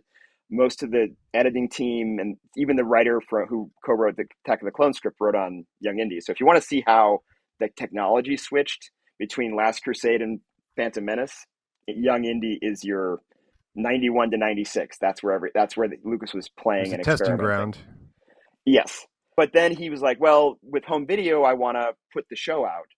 And so what he did was he took all the 1-hour episodes and edited them into 2-hour movies.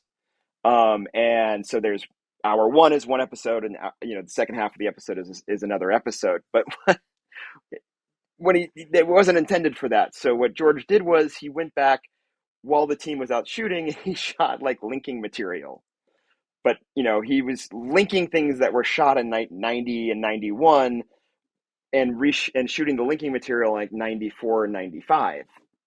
And he also ended up with an odd number of episodes. So he had to shoot a couple extra episodes to fill out the count of the movies, because basically what happened was when the pilot, The Curse of the Jackal, was this link story where 8-year-old Indy is on a dig in Egypt with Lawrence of Arabia, with T.E. Lawrence, because every episode has an historical figure in it. Yeah, it's an educational show. It completely is an educational show. It goes into like history, like extensively, like for kids watch. Totally. Like it's like the one with Harrison Ford in it is about the creation of jazz, and so Indiana Jones had an adventure in New Orleans in 19. It's actually Chicago. He's in Chicago. Oh, was it Chicago? The jazz Chicago. one? Yeah. The jazz one is in Chicago. He's working as a waiter. He's going to the university, because it's Indy's backstory. He went to the University of Chicago to kind of piss his dad off, because his dad was out on the East Coast. So they had this story that Young Indy goes on an adventure in Egypt in 1908, and then 8 years later he picks up the adventure and finds the bad guy from that in Mexico as a 16-year-old. But when they split the things into movies, Lucas wanted to keep it chronological. He wanted to watch timeline order. And so he had to shoot a second episode to go with the Young Indy thing. So he 4 or 5 years, what he shot with an 8-year-old, he then had to shoot another episode with a 12-year-old to finish off this first episode. The first episode, when you watch it, is bizarre, because you're watching what was a pilot episode of 1 hour, and then suddenly the kid jumps in age 4 years. You're watching something else, and it's the darkest plot ever. It's Indy getting sold into a slave market. And you're looking at slavery. It's how Indy learns about the history of slavery. But it's like, I just watched an 8-year-old get sold into slavery, but he's being played by a 12-year-old. And it's a very bizarre start. I would, like I said, I would start with Spring Break Adventures. That's when the more action-packed. I think actually Joe Johnston directed the first episode, the first half of that episode, which is like a running around Princeton as a kid with a girlfriend and doing stuff for Thomas Edison, and it's a lot more of a Nancy Drew kind of fun adventure, that one. And then the World War I stuff is fantastic. Like the episode I would really recommend is it's the Paris 1916 episode. I forgot which movie it's in, but it's written by Carrie Fisher, and the idea is Indy's going to learn about sexual love from Mata Hari. And then Carrie Fisher had like there's an old episode of this a show on that was on Oxygen called Conversations from the Edge, and there's a half-hour episode with Carrie Fisher talking with George Lucas. It's like, so you and I having conversations about how Indiana Jones lost his virginity were very interesting. You can imagine Carrie Fisher basically writing Harrison Ford losing his virginity, which is I think what she thought she was doing. It is a very interesting take, and then Lucas kind of giving his take on that stuff is also pretty fascinating. There's a lot of great stuff in there, but there's a lot of weird episodes in there as well, so you kind of have to dig through it. But I think there's some it's a really fun show, and you just kind of have to get caught up in the spirit of. I was taping it off of TV when it was on, so I just have a very deep nostalgia for the series. And it is the favorite part where it connects to the movies is that first episode with Sean Patrick Flannery, the Spring Break Adventures, when he goes to Mexico and joins the revolution with Pancho Villa, gets name checked in Crystal Skull. He's walking down the street with Shia LaBeouf, and he goes, "I shot with Pancho Villa," against the federales, and spits in the ground and stuff. And when I saw that in the movie theater, I was expecting like a little lower third to come up. The Young Indiana Jones Chronicles, now available on DVD. Like a Marvel comic. Yeah, exactly. Like a little asterisk. Last scene in. These events took place after Indiana Jones and the Young Indiana Jones Adventures. I'm overdue to watch that. But on DVD, each episode has 2 or 3 half-hour documentaries about the historical figures that they're covered in there. And the last one is the Hollywood Follies, and there's a brilliant half-hour documentary on that disc about how the East Coast filmmakers and studios found Hollywood to shoot here back in the day. It's like an actual documentary about how we discovered Hollywood and started shooting in LA. That's amazing. And that's a great little half-hour piece that I think is like, and it's buried on this Young Indiana Jones Volume 3 DVD. Nobody knows it's there, but it's like a typical George Lucas fashion. He's just done a bunch of stuff and nobody can find it. Well, I'm going to tie this back into The Fugitive because also, and tell me if you remember seeing him in this. Can he do it, folks? Also appearing in the Young Indiana Jones Chronicles was Yaron Crabbe, who played Dr. Nichols in The Fugitive. You remember seeing him in that? I do, No, he's in I remember seeing him. Which episode was he in? Now I got to look it up. The Punisher's Yaron Crabbe? Yeah. Yes, by the way, there's a guy whose parents didn't do him any favors. Yaron Crabbe. Yaron Crabbe. I remember seeing him first in The Living Daylights. So when he popped up in The Fugitive, I was like familiar with him, at least from that. Oh. And the guy's still working, even though I think the last thing you've heard of that he was in was Transporter 3. Other than that, he really went back to Europe to work on movies like Verborgen Gebrechen. So, did I say that wrong? Verborgen Gebrechen, yeah. And, even if you said it wrong, you said it right. So, yeah. Brian, who do you think is going to win the pole vault? I got $50 on Yaron Gebrechen. But Brian brought this up before the show, and it's Richard Jordan was cast. If you remember him, he was a character actor all in the 70s and 80s, and he was.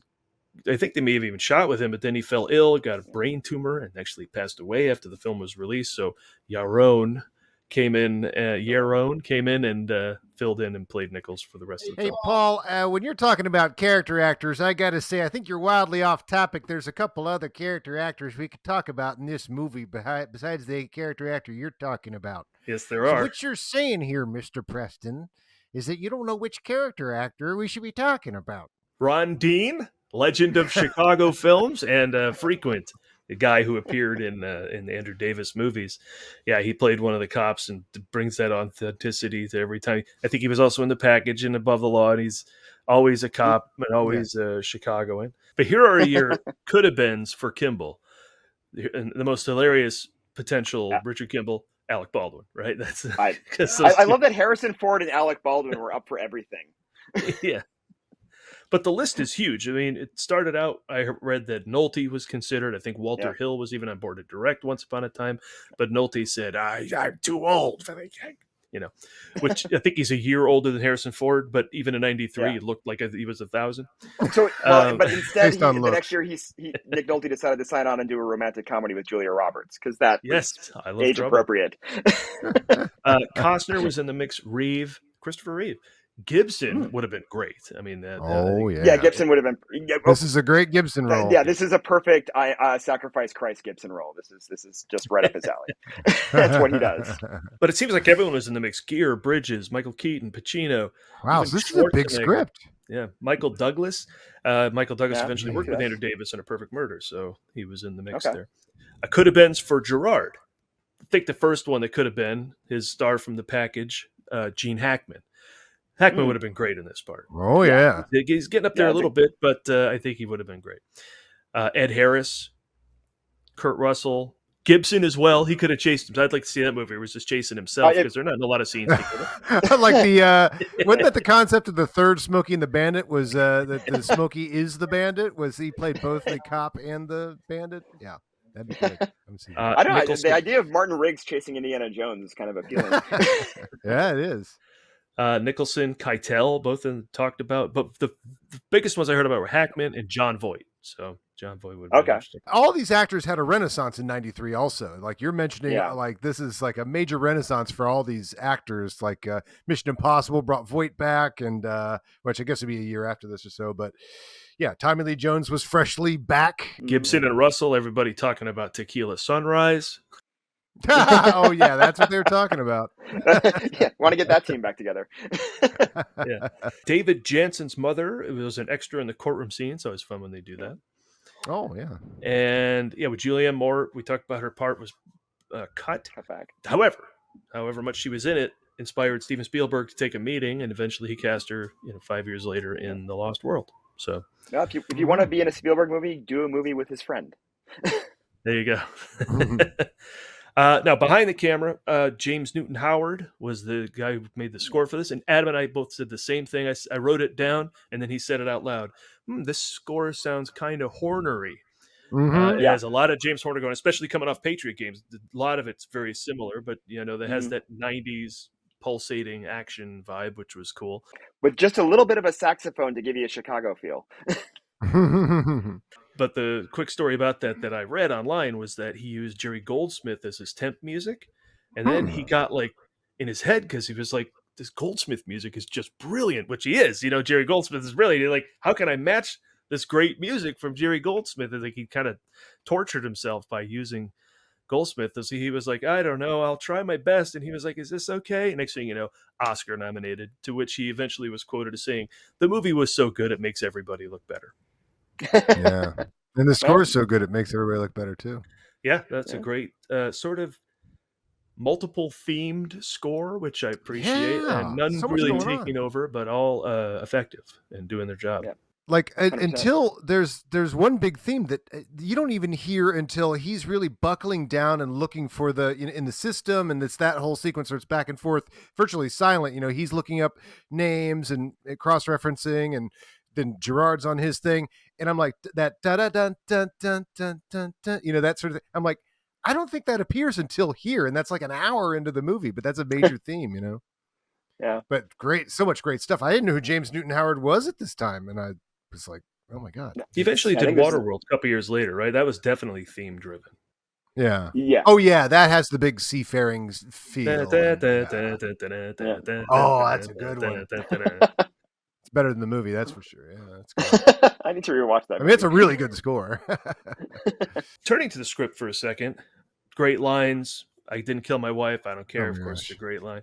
And then there were ones in this viewing that I totally forgot about, like "I'll wait up for you," that his wife says in a flashback. It's the heartbreaking line, and the cut to forward, remembering that what she said to him. He played it so well, and the pain was real, that the whole sequence is great. I forgot about how good that line is. I don't bargain. Great line. Yeah, which apparently that's a Tommy Lee Jones one, was apparently the eye. Yeah. Okay. Well, here's the thing with that scene. That scene is so good because it's tying in exactly what just happened to that scene, this incredible violence, and Gerard has been primed to do violence. This is what he would have done to Kimball before he got to know him or whatever. So you're seeing what he's capable of. He deafens his friend who's being a wimp about it or whatever. And then, but that whole push and pull of the directing of, how's this here? Can you hear me in this ear? turn this way, and that real subtle, real quiet, I don't bargain. That whole thing, I'm like, that is either incredibly well directed, incredibly well written, incredibly well acted, or all three. Because it's just like would come out completely different with a different director or writer or actor. I think that from what I read, that's actually is in part about Andrew Davis's comfortability with his actors, because Tommy Lee Jones didn't like the way it was on the page and said, "Can I make this feel like my character?" And Davis gave him the length and the trust to go do that. Right. And so which I think is a really important thing of like, if you have a good actor, and I think that's the one thing that both Tommy Lee Jones and Harrison Ford they are storytelling actors. Like Ford is always in there with the script. Like every time you hear a story about getting back to the Star Wars auditions, it's like he's always there helping the other actors tell that story, shape the script. He should have a lot more producing credits, I feel like, because I think he's always rewriting his scripts on the way. But he's like, I'm an actor, I don't really care about that. That's part of that package you get from him, and it's really great when you have somebody like Andrew Davis who's going to trust the actors to do that.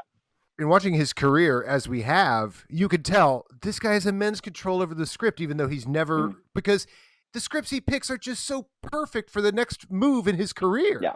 And then crafted, and they all have this extra quality and underspoken quality. And you're like, the thing that's clearly guiding this is what Harrison Ford likes out of a script, and asks that of the writer or director and emphasizes that. And that's what's got to be in every movie. And so, without being a director or a producer, he's doing all that, I mean, I would say the only time I feel like he betrayed himself in that department was it's about 10 years after this, and he was offered the Michael Douglas role in Traffic. And it wasn't, according to him, it wasn't a big enough paycheck to bother doing it. And he took a lesser movie that paid more. And I really, you talk about that Oscar, Harrison Ford in Traffic with Soderbergh, that would have been one. That would have been a clear shot. Soderbergh directing, and Harrison Ford. I always kind of, there's always every actor, every performer, you always have those missed opportunities, and I feel like that's the one where Ford's business sense got in the way of his acting sense, and I think it got cost. I think it may have cost him an Oscar. I think it may have cost us a classic, a really signature Ford performance. And that's unlike him too, because as we watched his career transform from Indiana Jones and Han Solo, he's going after Peter Weir, he's going after Alan Pakula, he's going after eccentric or foreign directors to give a very different feel or vibe. So it's like, wow, to not recognize like, oh, Soderbergh, I gotta get in that camp. There's a weird period you guys are just about to enter, I think, kind of after Clear and Present Danger with Ford, where his taste waned a little bit. After and they were Air Force One. Phase 4 goes from Patriot Games to Air Force One, and then we begin Phase 5, and that's very different. Okay. Yeah, that's 6 days, 7 nights. Yeah. I mean, I get that. You want to do a comedy, work with Ivan Reitman. Great idea. But it just doesn't quite come together. Or the one he did with Brad Pitt, it seems like a mess of a script. And then you get into Hollywood Homicide, and it's like, what are you doing, Harrison? I'm jumping ahead in your whole series. I'm sorry. No. It's coming fast. All these movies remind me that, he hasn't produced. I wonder, I mean, I guess you pick the thing you're good at and you do it, but I'm curious why he never, because the other greats of our time and this time, Gibson got an Oscar producing Braveheart, Clooney got an Oscar producing Argo, Pitt got an Oscar producing 12 Years a Slave. I mean, there's just always an option there to take the reins of something that Ford thinks is really good, but he just never did it. And he just was always an actor, and a damn good one, but interesting why he never chose that path. Yeah, I always kind of lament. It's one thing I know people are critical of Crystal Skull, but there was that period in those early 2000s where I felt like he was a little bit asleep at the wheel. And the one thing I loved when I saw him in Crystal Skull, he comes out, it's like, oh, he's fucking awake for this. Like that is Harrison Ford, like giving it his all. And like, say what you will about that movie, it's like he's there. He's doing it. He's getting less hungry at this point in his career because, when he looked upon all the land he had conquered, he's wept because there was no more land to conquer, or whatever the line is from Die Hard. I mean, like, he's nailing it in every way. Like, okay, I want to play it, Mosquito Coast. Like, he nails that type of character and stuff. And so now he's like, and I can go back to action at any moment. And then he does, and we get Patriot Games in the future, and you're like, man, the guy's just hitting home runs. He's got to be getting bored with nailing it. and they'll just assume that's where it comes from.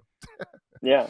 I think eventually at some point there, about 10 years after this, it just became a business for him, and that's fine. Yeah, it's good. He's still doing quality work, but then he enters the phase where comedies and stuff. So yeah, and he did get more of the comedies, the Sabrinas and those kinds of things, which were always kind of interesting to see him play those parts. It was his transition into the older leading man is kind of. It's fascinating that they were still even in The Fugitive trying to pair him with Julianne Moore, who. Is she 20? Is she even 25 in this? It's like I would be fascinated to see those deleted scenes and how they played out and where they would have fit into the structure of this movie. Hey, all this movie does is go to number 1 at the box office for 6 weeks in a row. These are the days when that could happen. But then again, late August movies can kind of hang on, I think, for that amount of time. It was number 1 right through Labor Day, and had the biggest August opening actually of. At the time that held all until The Sixth Sense. Yeah, August is usually the dead zone. Usually the last weekend of summer is that last week of July, and August is kind of where you put the extras. Yeah, in '93 there was no competition in August. Yeah, because Jurassic Park had come out in June, and it had already done its thing. So it was kind of a perfect way to pick up and take the summer off. And you've appealed to the kids, and now the adults can go have some fun right at the end of the summer with this film. It's actually a pretty smart release window. It's the January of summer, August, right? But I think Guardians of the Galaxy, the first one, kind of held on to number 1 for a long time and showed real legs. Lee Daniels, the Butler, did that, I think, in August up through Labor Day. So Blade was an August movie. I think I remember that. Yeah. They used to release like the dark superhero movies in August. So quick question then, and if you have any trivia to Brian, you said you were going to bring some. I don't know if you've been dropping it throughout this or if you actually want to quiz us, because I want to quiz you guys to see if you mentioned Jurassic Park as the number 1 movie of '93. Spielberg also hit number 4 with Schindler's List. 3 was The Fugitive. What was the number 2 movie of 1993 at the box office? Well, I worked in the movie theater for this year, so I should. I was in the video store watching The Fugitive over and over and over and over and over again. Dennis the Menace? 93. It's not Dennis the Menace. What else was in Theater 1 at Princess Theaters? Hold on. Aladdin, actually, if you take Aladdin's grosses in 93, even though it came out in 92, it goes way up there to like number Maverick 3 or 4. The answer is Mrs. Doubtfire. Oh, of course. When I got it. Yes, makes sense. And I mentioned I watched this over and over again in the video store because this was one of the first times. Like I was always buying stuff or recording stuff off of television in terms of VHS tapes, but this was the one that when I was working at Silver Screen Video in Oneonta, New York, that I was playing all the time because it just tucked under. I think it was PG-13, right? So it wasn't. You could play it in the store, and it wasn't too offensive. And it was Harrison Ford. It was always play. You walk in the store, I was always playing this movie. So that's how I got to know this one really well, as opposed to movies that came up before it, like Last Crusade, where I was working at the movie theater, and I would always just close up the concession stand and go in and watch the movie over and over again. But so this is different. It ended up earning another $97 million in video rentals. So pretty big. Man, back when video was minting. Yeah. No, I remember because I started the video store that July, and I remember taking pre-orders for The Fugitive, and it was one of those sell-through titles where we were getting everybody at the mall Suncoast. We didn't rent, we sold, and that was a big seller for us. That was huge. The box of VHS would show up one day, and it's just a case of 40 Fugitives. Wow, that's awesome. Did either of you see Wrongfully Accused with Leslie Nielsen? The Fugitive. No, I didn't. Yes. This would be a spoofable movie because I don't know if you could spoof a movie. I always thought you spoofed a franchise. That's the problem. Yeah. They tried to spoof a movie, is where they got into trouble with that. Yeah. But I never saw. Well, you were talking about it though. It is a television genre, so it's it is. I think it would be possible. It's such a cliched kind of consistent trend. But I mean, those Leslie Nielsen movies, when you were making it with the Zucker brothers, were right. Mel Brooks kind of failed to make a Leslie Nielsen movie later on. With Dracula. Oh, I know. Well, that just showed desperation. I'm like, wait, even Mel Brooks is using Leslie Nielsen. Like, are you that desperate? Yeah. Yes. Yes, he is. Yes, he was. Gets a 96% on Rotten Tomatoes. Ebert loved it. That continues our streak of loving Ebert. Jonathan Rosenbaum, Adam, Chicago critic at large, called it better than average. That's a win. Oh my God! That a win. High praise. Oh, that must have been so hard to squeeze out of Jonathan Rosenbaum. Oh my gosh. Yeah. Wow. The 7 Oscar nominations include picture, cinematography, editing, score, sound and sound editing, and supporting actor, which had won in one of the best runs on that category ever. That was a stack. You had Pete Postlethwaite in the Name of the Father, Malkovich in The Line of Fire, DiCaprio, What's Eating Gilbert Grape, and Ralph Fiennes Lost. So, and then Tommy Lee Jones, great performance. Yeah. That is a stacked category that particular year. Wow. I forgot he beat Fiennes. That's amazing. As much as we love John Lee Jones' character in this, as much as he's immediately minted as a legendary cinema character, as much as that monologue about Richard Kimball it enters the lexicon of great quotes from great movies, Ray Fiennes should have won, right? I mean, come on.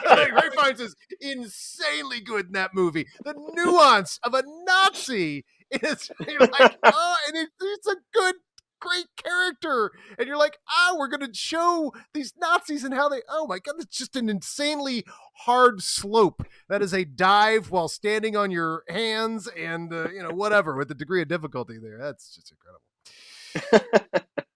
Jones just won for that monologue, basically. You play that at the Oscars, like, well, I'm voting for that. I mean, that monologue was the trailer, as I recall, for the It Fugitive. was. Yeah, what I want from each and every one of you out there is a hard target search of every gas station, residence, warehouse, farmhouse, in-house, outhouse, doghouse. And it set the stage for Jones' future performances. If you remember him in The Client, if you remember him in... he would do this in every movie. It was his bit now. It Men was in his Black. alrighty then. He found his shtick. This was it. They kind of did that with Spacey, too. Spacey got his thing, of being sort of deadpan, harsh delivery. Yeah. And then Now I'm going to he's doing tell it. you how simple and cruel life is. Yeah. Suddenly he's doing that in American Beauty and Glengarry and no. Yeah. It's his bit. This is the only movie to be nominated for Best Picture based on a TV series. And I double checked that, and I'm pretty sure that holds to this day. Oh, wait, actually, no, that makes completely sense. What are they going to... Starsky? You mean Starsky and Hutch didn't get a nomination for an Oscar? It was close. It was like Marty was based on a TV movie, and I read that Traffic, aforementioned Traffic, was based on a miniseries. 12 Angry Men's another TV movie. 12 Angry Men as well, yes. Yeah. But not... Traffic with a K, which is what those Europeans do with their language just to be difficult. Those Europeans. Not nominated for director, which is dumb. Yes. Yeah. Well, maybe they were like, you mean the guy, the director of Above the Law? I don't think we're nominating him. Well, I think of Rob Reiner when A Few Good Men got, I think, 7 nominations as well, and then including Best Picture. He said, like, when a movie wins Best Picture, you give an Oscar to the producer, you give an Oscar to the director. I've always agreed with that thought, because now, especially with 10 potential nominees for Best Picture and then only 5 for Best Director, you're going to be slighting 5 great directors who did 5 great pieces of work on their films. It's very odd, but so for Davis to get slighted is weird.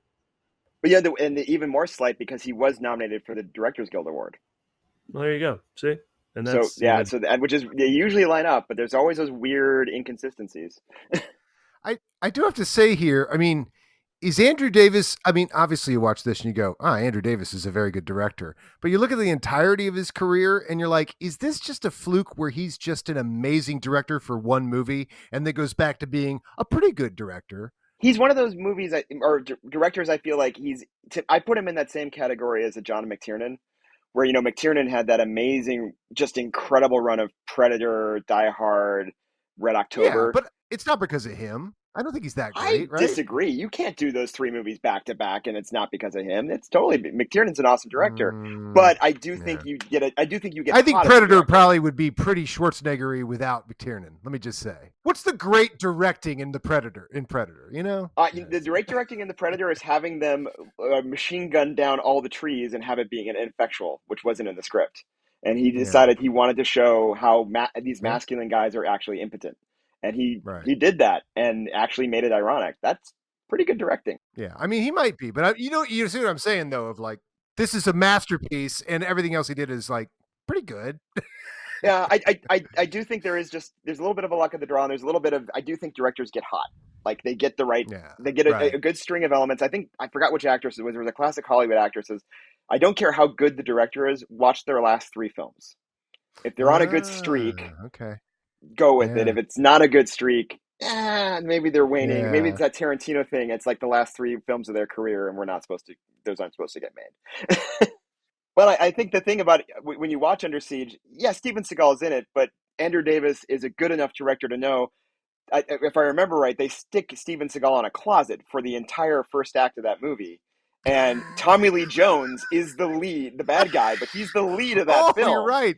And he carries that entire movie. And Andrew Davis knows, kind of like an executive decision. It's like, yeah, we have Steven Seagal. The most effective thing we can do is kill him in the first 10 minutes. Spoiler for executive decision. But I mean, everybody knows that even if they haven't seen it. Yeah, sorry. But I think Andrew Davis does know how to cook. Yeah. I think Andrew Davis, and you can see it in the casting of The Fugitive too, is he knows how to deploy the actors at the right moment to give them little moments to shine and highlight them and highlight those little moments. The fact that, like you were saying earlier about Gerard's team, each having a little character, a little personality, and it's done so expeditiously when they're coming in, and Joey Pants is just complaining. Is like, why do you all coddle her? Because she deserves it. And, it's just kind of like everybody within a couple bits of little throwaway banter. You know who each member of that team is so well, and it's a oneer. It's just a one shot of them coming towards you. Yeah, there's not a lot of coverage in that. It's really well done. Wow. And so he's really good at staging and allowing the actors to have moments to shine. At least in these 2 films, I haven't seen some of the later. It's been a long time since I saw Chain Reaction. That was a one-time thing. And it'll be a long time since you'll watch it again, I'm sure. Yes, I'm sure. It's not high on my current rewatch list. Chain Reaction. I don't think anybody has plans to watch Chain Reaction this week. That's in the listening audience. That's just not said. There's a Keanu Reeves fan out there somewhere who's doing the Keanu Reeves version of this podcast, who is just waiting in anticipation of getting to Chain Reaction. The Keanu Carnival somewhere. Yeah. The Keanu Carnival. There you go. There's your next podcast series. So here's the deal. After Code of Silence, Above the Law, Under Siege in the package, I think Andrew Davis can make The Fugitive. After Steel Big Steel Little, Chain Reaction, A Perfect Murder, and Collateral Damage, he's not going to make The Fugitive. So that theory holds up there. Yeah, there you go. The Fugitive becomes the first movie shown in Chinese theaters in over 40 years. Interesting. What? Yeah, they didn't show any? I was wondering why there was so much more money made in China now. Yeah, so The Fugitive broke that ground from China for the rest of the industry. That's amazing. Yeah. Wait a second. Harrison Ford blazed a trail to the Chinese people, the great kingdom where they couldn't see movies for all these years, and Harrison Ford, newly knighted in Patriot Games, is the first person they see in China. I'm telling you, this guy is amazing. Beyond the movies, this guy cultural is ambassador. Such an epic cultural ambassador. Well, I mean, yeah, that's the actual interesting thing. That's why China and Asia has trouble with Star Wars movies in the box offices, because they weren't released, and there is no nostalgia there for Star Wars. So that's why they don't get them. They weren't there at the beginning. I'll leave you with this theory, the wildest one I saw online, comparing this movie to Minority Report. Okay. Both leads, Kimball and Anderton, are accused of a crime they didn't commit. Had to go on run from a federal agent. Both are at one point recognized on the subway by another passenger who sees a picture in a newspaper. Both need false identification, whether it's fake work ID or replacement eyeballs, to break back into their place of work for crucial information. While obtaining fake IDs, both are nearly caught in a raid. Both are nearly caught by their pursuers while breaking into their place of work. Both discover a conspiracy and cover it by a colleague who they both confront at a banquet held for their colleague in their honor. So that's wacky, because this was an old Phil Dick story. And back to what Adam was saying about this genre on the run of the man escaping. It's great. Yeah, I'll take it every time. So let's go through the 4 definitive list of essentials. Was there righteous anger? Absolutely. I think that's a big... So much righteous anger. The best righteous anger of any character? Yeah. I mean, he's had some most really justified. Good righteous anger, but boy, that the scene, you find this man. It's the best righteous anger ever. It's a great 1-2 punch, because he has some magnificent righteous anger coming up for you guys in Clear and Present Danger. There's one scene in that. Okay. There's a great scene in that one where he has some great righteous anger. But yeah, this one I think the injustice. the height. Right. I think my it's God. only probably a second would be Witness. I think so far because whether Yeah. he was on the phone saying I'm going to do the same thing to you, and then at the Right. end, enough, Yeah. But this is big time. Yeah, I think nobody who does a Harrison Ford impersonation gets out of it without going, "You find this man." So that's like the righteous anger leading right out in front. So. Yeah, well, it's such a great shot, low angle shot with the point. Oh, the points. I counted, because we love to count the points. I counted 2. You find this man, and of course, Devil McGregor could give you Prozac the whole thing at the end. He's pointing all over Nichols, luring Provasic, sorry, Yes. leading him out onto the roof. Yeah, I do believe there's 3 points in that scene. Yeah, so it's probably a 4 total. I think it's a total of 4. So how Harrison Ford is he in this in a percentage 1 to 100? Oh, low. Really? I was going to rank him high. Well, see, I think he don't know. starts low and becomes more Harrison Ford once he's escaped. I think if he feels very removed from, he feels a little removed from Harrison Ford as the rich doctor with the beard. But once you get him on the run and he's the action hero, that's pretty Harrison. That's about as Harrison Ford as it gets. Like I was thinking about that as the end fight where it's apparently 2 doctors who should have no fight training whatsoever, and they start throwing punches, even to the point where it's like of Harrison Ford on the subway when he's confronting the one-armed man, and he knows enough to use the subway momentum to run the punch towards him. Like he's usually like literally running on the subway to use the subway momentum to deliver the punch even harder to justify that Harrison Ford punch sound that we all love. Yeah, I feel like he starts on the low end of the spectrum, but he ends pretty high on a Harrison Ford spectrum. Like he ramps into Ford on this one. That's not a percentage. He goes from about 30 to about 85, I'd say.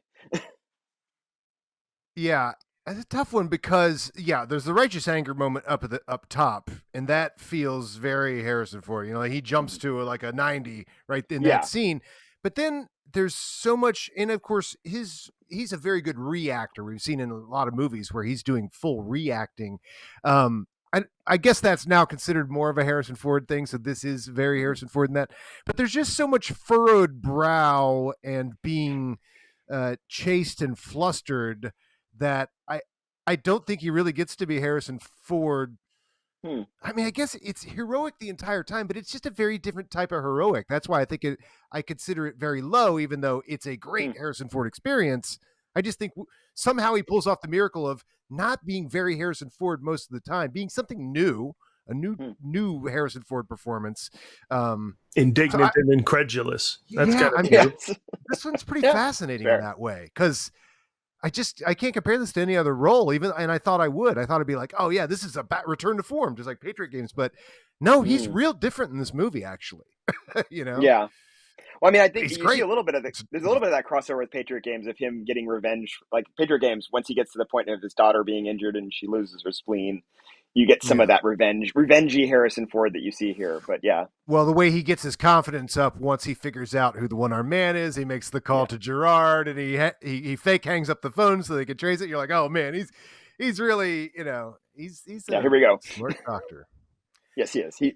Is he smarter than you? Smarter. Right, that's right. That's a great Nichols line. I forgot all about that. When they go in to interview Nichols, and he's like, "Yeah, you're not going to be able to beat Richard Kimball." And I'm like, "He's talking about him like he's Rambo here. It's awesome." Yeah. So let's look at the Harrison Ford punch count. Trained to eat things that can make a billy goat puke. Yeah, sorry. sorry, Paul. That's all right. We got 20. This is the 28th movie, I think, of Harrison Ford's career. And up till now, we've had 90 punches. And so we add 3 more from the roof and 2 on the train. So we had 5 more punches. Okay. We have 95 punches now for 28 movies. Wow. So where's the 100 going to be? Oh, yeah. Well, it's got to be during Clear and Present Danger, right? He gets a few off in that. Does he get a few off? He gets a few off, but he's also in a desk. He's in a desk a lot of that movie. So I don't know. Yeah. He doesn't start punching until the end. Will he break 100 with Clear and Present Danger or Air Force One? It's going to be one of those two. Wouldn't it be weird if it's Age of Adeline? Yeah, that's what I'm. Just for no reason, at the end of the whole movie, he just punches a waiter. Well, that's number 100. I don't know. Well, there it is. All right, that I think wraps The Fugitive. Brian, thank you so much. Thanks for having me. That was great. Twist your arm to watch a great movie. Can you imagine Right. making a movie as much as we look at Andrew Davis's career and its ups and downs? Can you imagine making once a movie that everybody loves? Yeah. They're like, nobody doesn't like this movie. Even Right. Jonathan Rosenbaum said it was better than average. I mean, that's how much people love this movie. Jonathan Rosenbaum didn't even piss all over it. They should just put it on the poster, above average. Oh, Jonathan. Okay, cool. Oh my God, it must be amazing. Yeah, Take my money. wow. Yes. Everybody loves this movie, and I was happy to watch it again. And I think something that holds up this well. Like sometimes you go back and you're like, oh, I remember loving that movie, and you watch it again. It's like, oh man, that didn't age well. Or you see the scenes, or you see the budget, and then like we were saying about the rear projection, and like even the technology stuff still works.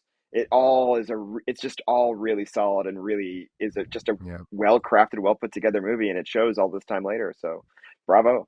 Yeah, I've always wanted to do a segment called Leave It Be, which is like movies from my youth. And I'm like, do I watch them again or do I leave them where they are?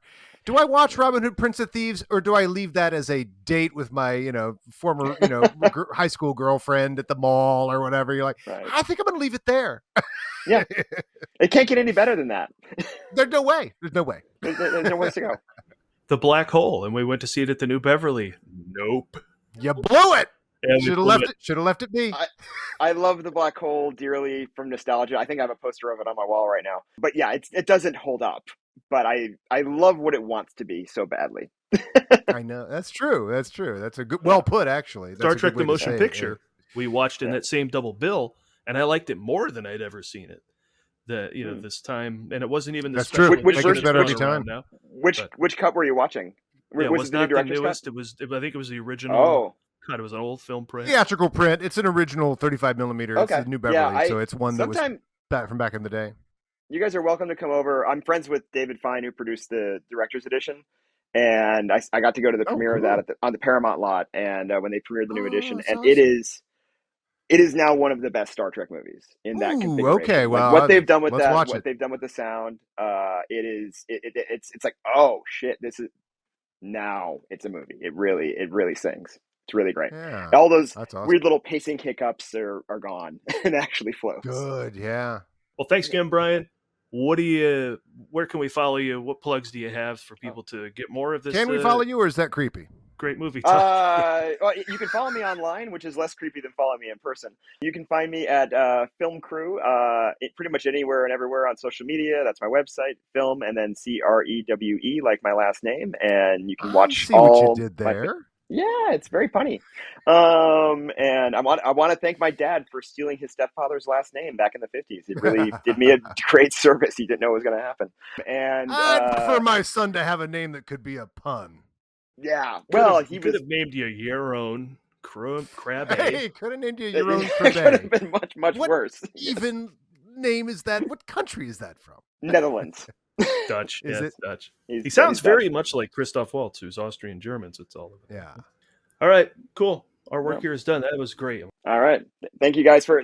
I'm sorry. Thanks for accommodating my schedule.